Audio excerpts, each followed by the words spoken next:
Ito ang one card reading mo, Virgo.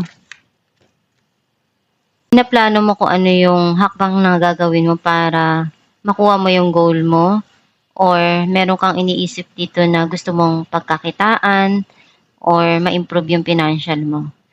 Clarify natin ang Page of Pentacles, Knight of Swords, and Three of Cups.